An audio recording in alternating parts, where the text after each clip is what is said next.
따라하시죠. 개미에게 배우라. 본문에는 개미에게 가서 배우라 그렇게 되어 있지요. 개미를 한자로 의 그렇게 말해요. 벌레 충자에다가 오를 의자를 붙였습니다. 얼마나 옛날부터 개미에 대한 이미지가 좋았던가 하는 것을 알 수 있죠. 개미를 의로운 동물이라고 생각해 왔던 것입니다.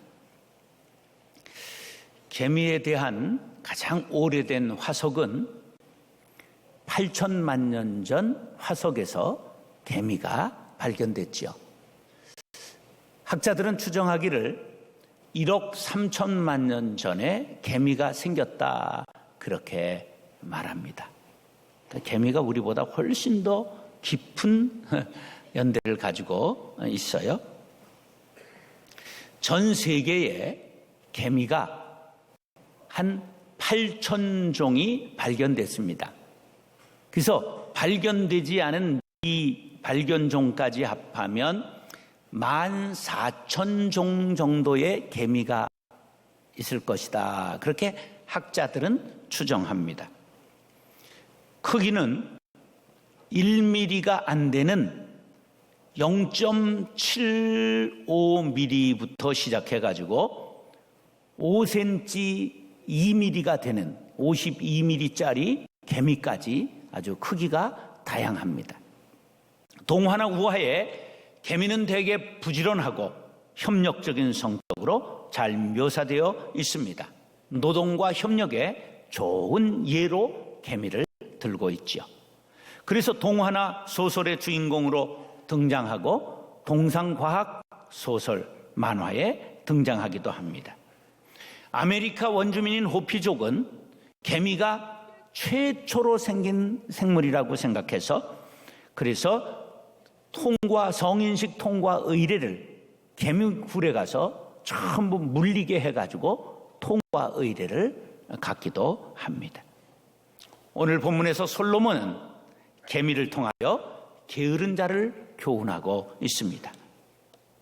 과학이 발달하면서 개미와 같은 미물들의 행동과 특징을 인간에게 유용하도록 만들거나 적용하는 연구가 활발하게 진행되고 있습니다.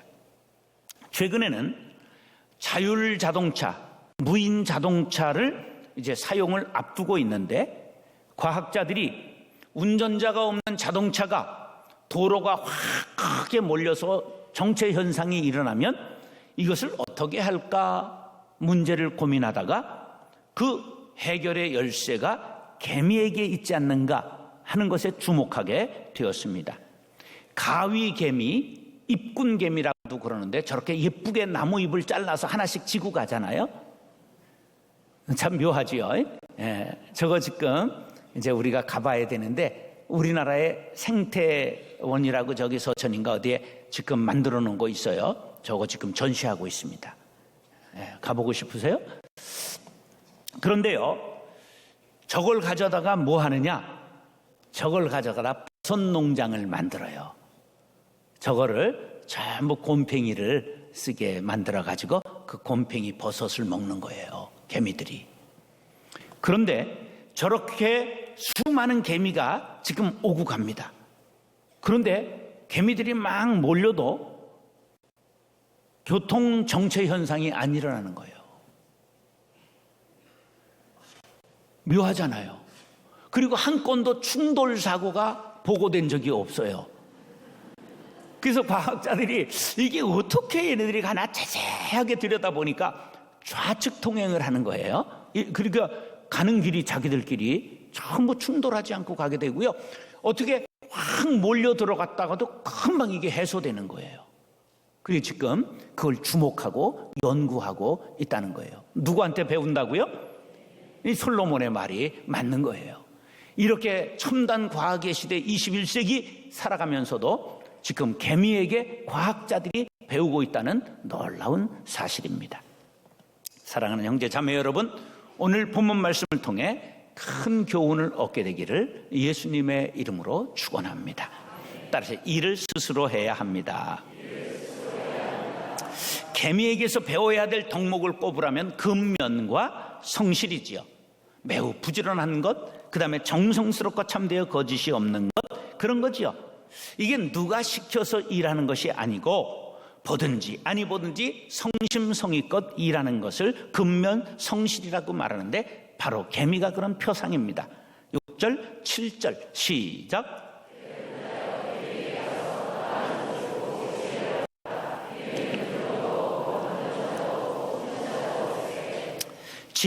지혜자는 게으른 자를 교육하기 위해서 개미를 시청각 교재로 사용하고 있습니다. 지극히 작고 연약한 곤충에 불과하지만 언제나 열심히 일하는 개미의 모습을 보고 안일에 빠져 편안만 구하고 있는 인간, 지혜를 가서 개미에게 배워야 된다고 채찍질하고 있습니다. 개미는 무리 생활, 군집 생활을 합니다. 그러나 명령에 의하여 움직이는 것이 아니라 스스로 알아서 하지요. 7절 보세요. 두령도 없고 감독자도 없고 통치자도 없다. 재판관도 없고 행정관료도 없고 공무원도 없다는 거예요. 지도자도 없다. 명령하고 지시하고 감독하면서 상벌을 주는 사람들이 없다는 뜻이지요. 그런데도 불구하고 자기의 역할을 알아서 수행하는 놀라운 사실을 보고 게으른 자는 개미에게 가서 배우라고 지혜자는 말합니다. 제일 강한 공동체가 어떤 공동체일까? 자기의 일을 스스로 알아서 하는 공동체지요. 독재가 강한 것 같아도 무너질 때 한꺼번에 무너집니다. 우리 세터민들이 와가지고 굉장히 이 남한 사회 정착에 어려움을 겪는 것은 그들이 전부 강제 노동 뭐 이렇게 했는데 앞에서는 열심히 하는 것 같아서 노동 영웅이 나오지만 뒤에서는 그냥 설설하기 때문에 노동 강도가 약해서 그 50년을 강제하는 집단은 견디기가 어려운 거예요. 시한이 100년을 못 가고 50년이면 무너지는 거예요. 민주적인 집단 약한 것 같지만 오래 갑니다. 제일 강한 집단은 자율적인 집단입니다. 일개미는 아침 6시부터 밤 10시까지 일한답니다. 그런데 지도자도 없고 명령 지시도 없는데 자발적으로 일합니다. 그러나 게으른 인간은 명령하지 않으면, 강제하지 않으면 일하지 않습니다. 제가 동아지학 다닐 때 그 설비 시설을 하느라고 영국 기술자가 들어오고 일본 기술자가 들어왔어요. 그런데 그들이 점심시간 외에는 일과 시간에 절대 자리를 떠나지 않고 일하는 걸 봤어요. 그에 비해서 우리들은 일하는 시간에도 귀에만 있으면 농땡이 까고 그 다음에 노는 시간은 물론 절대적으로 노는 것을 생각해 보면서 선진국이 달래 선진국이 된 것이 아니구나 하는 것을 깨달았어요. 우리 교회는 지시하고 명령하지 않습니다. 가능하면 스스로 하도록 자발성을 북돋아주고 있습니다. 지시하고 명령받는 교회에서만 생활하다가 우리 교회에 오신 분들은 처음에 당황하는 분들이 많이 있습니다. 교인들만 당황하는 게 아니에요. 부목사님들도 처음 부임해가지고 어찌할 바를 모르고 무엇을 해야 될지 상당히 어려워 적응에 힘 겪는 분들이 있습니다. 그런데 시간이 지나면서 아무도 지시하거나 명령하지 않는데 교회가 잘 돌아가는 것을 보면서 희한한 교회라고 말합니다. 저는 이것을 자율의 힘이라고 말씀드립니다. 자율적으로 일하는 공동체는 무질서해질 수도 있고 큰일 할 수 없는 것 같이 보입니다. 그러나 자율성이 발동하기만 하면 누가 보건 보지 않건 지시하건 하지 않건 자신의 자리를 지키는 사람들이 하나 둘 늘어나면서 힘이 생기게 되어 있습니다. 자발적으로 하니 기쁨이 있고 성숙해집니다. 그래서 우리 교회 처음 오는 분들이 활기가 넘치는 교회라고 하나같이 입을 모아 말을 합니다. 수백 개의 부서가 알아서 자기 일을 척척 해냅니다. 지시도 없지만 보고도 하지 않습니다. 부서장을 전부 부서에서 스스로 뽑아서 2016년에는 드디어 한 부서도 예외 없이 재직회 부서가 전부 자신들이 뽑아왔고 위원장까지도 100% 뽑아서 오는 것이 완성되었습니다. 목사가 있으나 없으나 교인들이 스스로 알아서 자기 할 일을 찾아서 하는 교회가 강한 교회인 줄로 믿습니다. 그리스도인들은 범사에 그리스도의 장성한 분량에까지 자라야 합니다. 그러기 위해서는 스스로 노력하고 기도하고 성령의 도우심을 받아야 합니다. 사랑하는 형제 자매 여러분, 신앙생활뿐만 아니라 사회생활까지 자신의 일을 스스로 처리해 나가는 개미와 같이 근면하고 성실한 성도들이 될 수 있기를 예수님의 이름으로 축원합니다. 따라서 미래를 대비해야 합니다. 과학이 날로 발전하고 있습니다. 그러나 미래 예측은 점점 더 어려워지고 있습니다. 기후 변화만 해도 그렇죠. 우리가 어렸을 때 겨울에는 뭐가 있었어요? 눈이 있었다고요? 아니, 삼한사원이 있었잖아요. 3일 바싹 춥다가도 반드시 나흘째 되면 풀리기 시작해서 나흘 또 온화하다가 다시 추워지는 것 반복한 걸 기억하십니까? 근데 지금 그것이 사라져 버렸잖아요. 여름의 장마도 6월 중순부터 시작되어 9월 초순까지 장마가 한 일주일 정도 차이는 있어도 반드시 올라왔잖아요. 근데 지금은 그런 것이 아주 예측하기가 힘들어졌습니다. 5월에 폭염주의보가 올해는 여러 차례 발동되었습니다. 예측 불가능한 일이 자주 일어나지요. 여름이 길어졌습니다. 겨울이 따뜻해지고 여름에 비가 왔다 하면 폭우가 쏟아지고 게릴라성으로 이곳저곳에 이동하면서 퍼붓고 지나갑니다. 기상청에서 슈퍼컴퓨터를 수천억 들이고 세워놨어요. 그랬는데 계속 틀리니까 미국에서 대통령보다도 연봉을 많이 주는 사람을 데려다가 지금 슈퍼컴퓨터를 운영하고 있다는 놀라운 사실입니다. 미래를 예측하는 일은 이렇게 어렵다, 그런 말이에요. 그럼에도 불구하고 미래를 대비하는 일은 매우 중요한 일입니다. 지혜자는 미래를 대비하는 지혜를 누구에게 배우라고요? 개미에게 배우라고 8절에 이렇게 말씀합니다. 시작.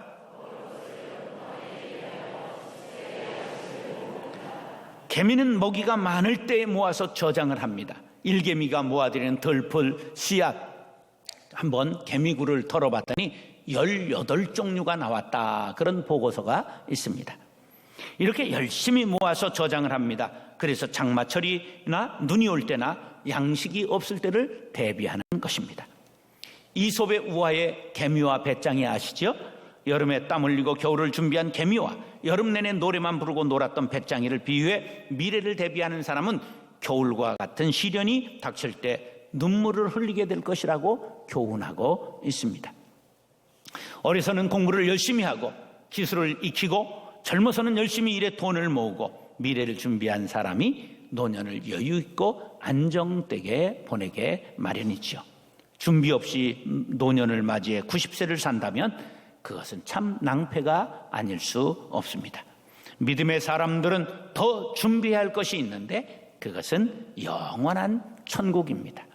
예수 믿고 하나님께 영광을 돌리며 거룩한 생활을 하다가 천국에 가서 영생 복락을 누릴 수 있게 되기를 축복합니다. 내일이 어디 있어 하며 오늘만 즐기기다 죽는 하루살이와 같이 내 새가 어디 있어 하면서 육신의 쾌락만 도모하며 사는 사람은 슬피 울며 이를 갈게 될 것이라고 주님은 경고하셨습니다. 그러므로 예수 잘 믿는 것이 영원한 미래를 대비하는 것이요 가장 확실한 미래에 대한 준비라는 사실을 기억하시기 바랍니다. 겨울이 보이지 않는다고 노래만 하는 배짱이나 미래에는 내 알 바 아니라고 오늘의 쾌락만 추구하는 인간은 똑같이 비참하게 됩니다. 유비무환의 정신을 가져야 합니다. 미리 준비해두면 환난을 당하지 않는다는 뜻입니다. 한 나라의 국방도 전쟁이 나서 준비해봐야 이미 늦은 것이지요. 평소에 유비무환의 정신을 가지고 방벽을 쌓고 병사들을 훈련하고 무기를 개발하고 적의 동향을 살피고 양식을 비축해야 됩니다. 임진왜란이 일어나기 전에 이 율곡 선생님이 10만 양병서를 주창했습니다.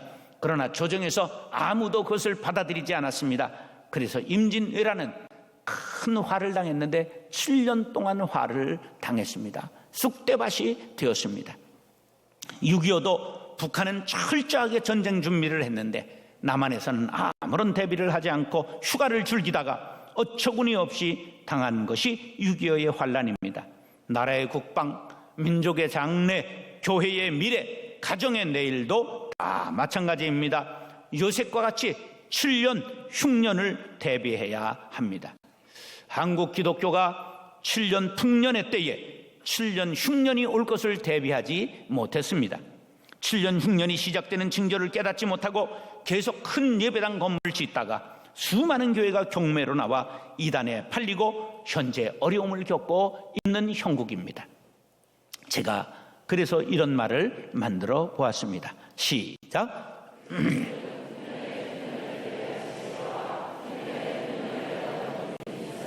다시 한번 시작.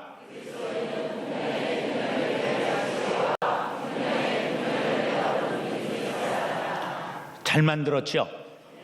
예. 노아와 같이 산 꼭대기에 방주를 짓고 홍수를 대비하는 믿음을 가져야 합니다. 노아가 하나님과 늘 동행하고 하나님의 음성을 들었기에 방주를 예비하여 다가올 홍수를 미리 대비할 수 있었던 것입니다. 우리도 하나님의 음성을 들을 수 있도록 깨어 기도하시기 바랍니다. 그래야 심판 때에 구원받게 될 줄로 믿습니다. 마태복음 25장 13절 시작. 깨어 기도하고 하나님의 뜻을 분별하며 미래를 준비하면 환난을 면케 되고 상급을 받게 될 줄로 믿습니다. 사랑하는 형제 자매 여러분, 개미와 같은 미물도 미래를 대비해 양식을 모으고 있습니다. 만물의 영장인 우리가 미래를 대비한다는 것 너무나 당연한 일 아니겠습니까? 노후를 대비하는 것은 물론 깨어서 기도하고 영적인 미래를 대비하는 지혜자들이 될 수 있기를 예수님의 이름으로 축원합니다. 따라서 게으른 자의 말로를 직시해야 합니다. 중세 기독교에 7대 죄악이라고 하는 것이 있습니다. 시작. 교만, 시기, 분노, 나태, 탐욕, 식탐, 호색. 식탐 모지기시죠? 이거 다 죄악이라는 걸 알아야 합니다. 네 번째 게 뭐죠? 나태예요. 오늘 주제에 관계되는 것이지요. 이 나태, 게으름이 죄악이라는 것을 꼭 기억하시기 바랍니다. 그와 반대되는 7가지 미덕이 있습니다. 시작. 사랑, 친절, 열정, 관용, 절제, 자기 통제. 몇 번이 게으름의 반대일까요? 4번째, 열정이 게으름, 나태의 반대입니다. 7대 미덕은 7대 죄악의 반대라고 보시면 됩니다. 그러니까 나태의 반대는 열정입니다. 우리 그리스도인들은 열정을 가져야 됩니다. 다시 말하면 게으르면 안 됩니다. 게으르면서 좋은 신자 되기는 어렵습니다. 불가능합니다. 그러므로 우리는 열정적인 신앙인이 되기를 다짐해야 됩니다. 집안일 잘하는 사람들이 교회 일도 잘하고 교회 일 잘하는 사람이 집안일, 세상일도 잘하는 것이죠. 오늘 본문은 게으른 자의 모습을 너무 리얼하게 표현하고 있습니다. 뿐만 아니라 그들의 말로가 어떤가 하는 것을 두려우리만치 표현하고 있습니다. 9절로 11절 시작.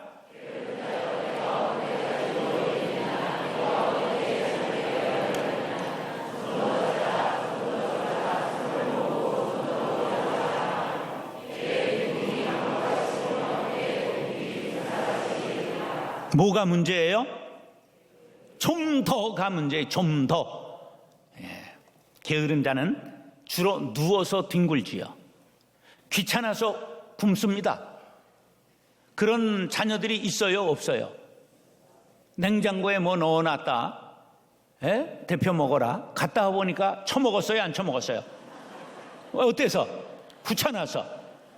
이런 걸 뭐라고 말하죠? 귀차니스트 이렇게 말합니다. 알아요? 이런 말 생긴 거? 모든 걸 귀찮아하는 사람, 게으른 사람을 귀차니스트 이렇게 말합니다. 손가락 드는 거 귀찮아서 밥을 굽는다는 거지요. 너무 게을러서 꼼짝달싹하기 싫어하는 장인 어른을 모시고 사는 사위가 있었습니다. 얼마 동안은 그런 대로 잘 참고 견디었는데 점점 더 집안은 어려워지고 갈수록 장인의 게으름이 심해지는 것을 보자 우라가 치밀었습니다. 그래서 장인을 땅속에 묻으면 좀 달라지리라 이렇게 생각하고 나무를 베어다 관을 만들어 가지고 덥석 안아가다가 관에다가 그냥 뉘어가지고 달구지에 끌고 아내가 만류하는데도 불구하고 묘지를 향해서 덜거덕 가고 있는데 이 소문을 듣는 동네 어른 한 분이 뒤쫓아오며 젊은 양반 그래서야 쓰겠나? 자, 그만 마음 풀고 돌아가세. 여기 옥수수 밭에서 따다가 왔는데 2자루 갖고 왔으니까 이거 가서 삶아서 장인 영감 잘 맛있게 드리고 화해합시다. 그렇게 둘이 얘기하고 있는 걸 관 속에 있는 장인이 들었어요. 그러니까 고개를 빼끔히 내밀면서 여보게 그 옥수수 껍질은 벗겼나? 그런 거예요. 아니 아직 못 벗겼는데 그냥 가세 그러면. 그래서 가서 묻어드렸다는 전설 따라 삼촌님. 잠언 26장 15절 시작. 이런 사람이 있다니까요. 게으른 사람은 얼마나 또 핑계를 많이 대는지 몰라요. 26장 13절 시작.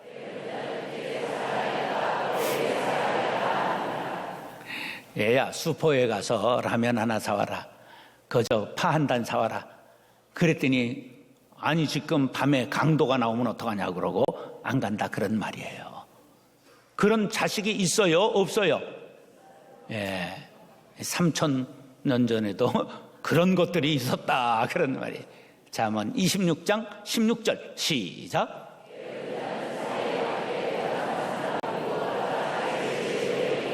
이 말의 뜻은 누구 말도 안 듣는다는 거예요.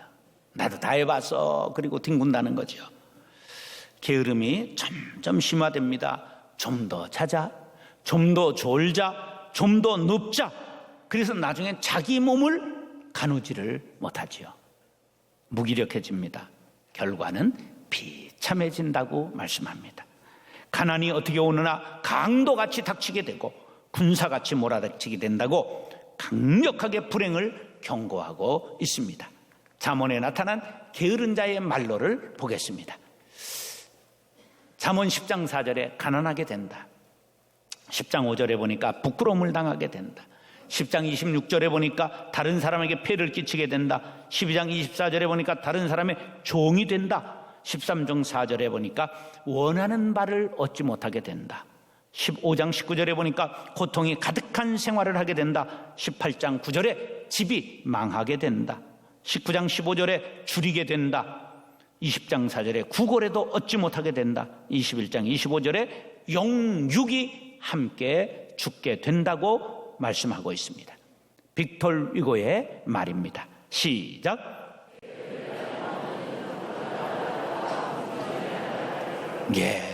부모가 게으르면 아들이 강도될 수 있고 딸이 천하게 될 수 있다는 것을 알아야 합니다. 예수님께서 게으른 자를 가장 싫어하셨습니다.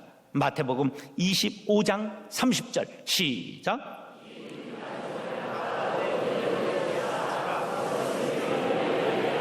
자, 이 무익한 종이 5달란트, 2달란트, 1달란트. 몇 달란트 받은 종이에요? 1달란트. 이 사람이 본전치기 했어요? 마이너스 했어요? 본전치기 했어요. 근데 뭘 안 했어요? 일을 시도도 해보지 않은 거예요.